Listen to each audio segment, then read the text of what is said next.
नमस्कार दोस्तों।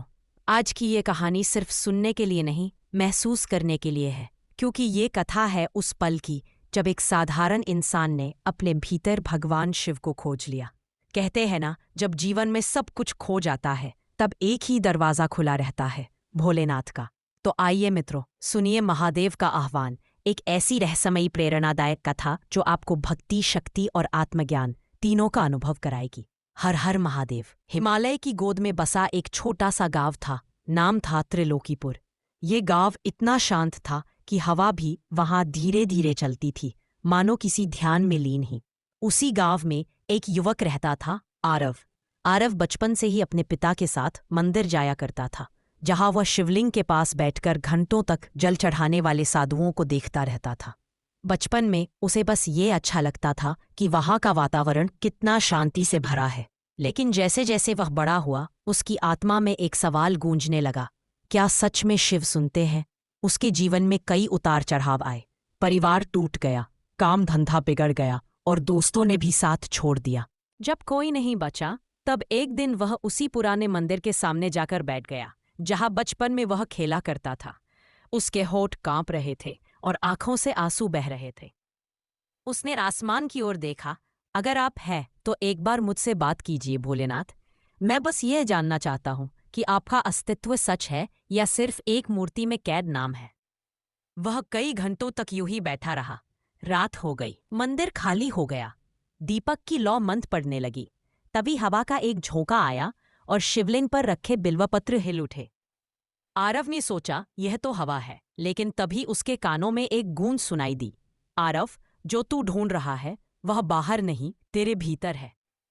वह चौंक गया। आवाज स्पष्ट थी लेकिन आसपास कोई नहीं था।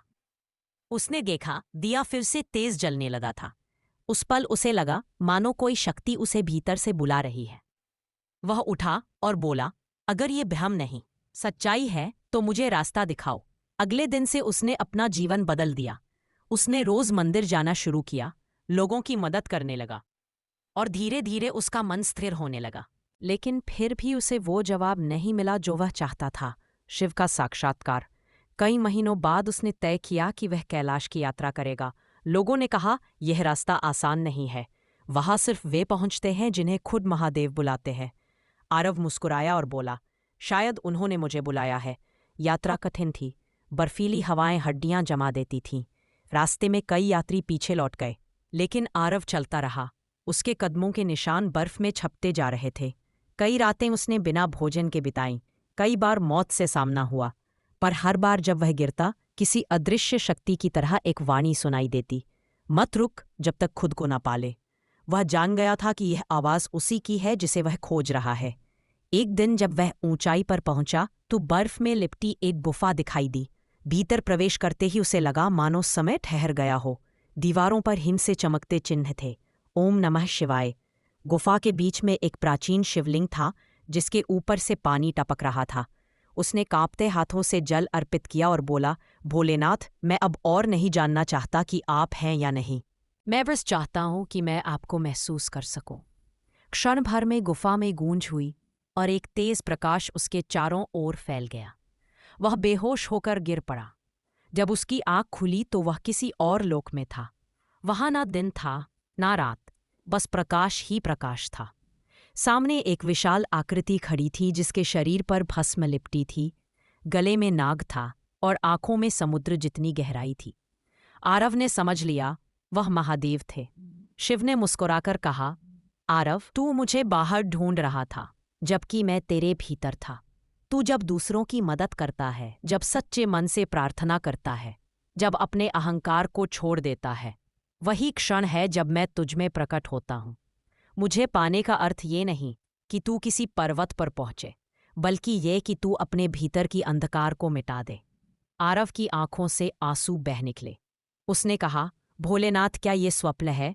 शिव ने कहा, संसार भी तो एक स्वप्न है आरव, पर जो इसे समझ लेता है वही जागृत कहलाता है।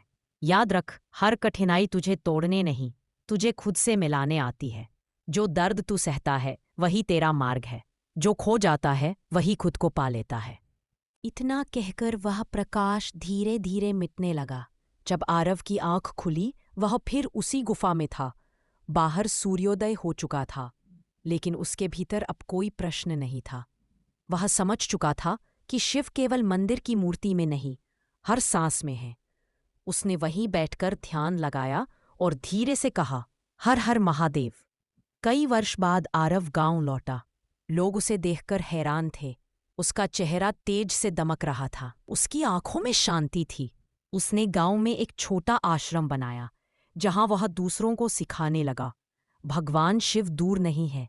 जब तुम्हारा मन निर्मल होता है तो शिव प्रकट होते हैं।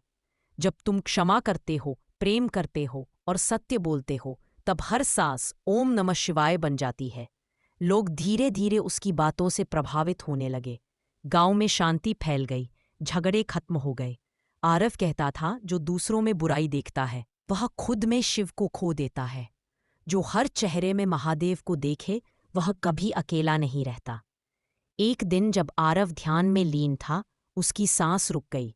लोगों ने देखा, उसके होठों पर मुस्कान थी और माथे पर हल्की सी राख की लकीर उभर आई थी, मानो खुद महादेव ने उसे अपने स्वरूप में समा लिया हो। कहते हैं उस दिन से त्रिलोकीपुर के आसमान में हर रात्रि एक नीली आभा चमकती है। लोग मानते हैं कि वह आरव की आत्मा नहीं, बल्कि शिव का आशीर्वाद है, जो इस संसार को यह याद दिलाता है, जो खुद को जीत ले वही शिव को पाले। इस कहानी से हमें एक बहुत गहरी बात समझ में आती है। भगवान शिव कहीं दूर कैलाश में नहीं रहते, वे हमारे भीतर निवास करते हैं।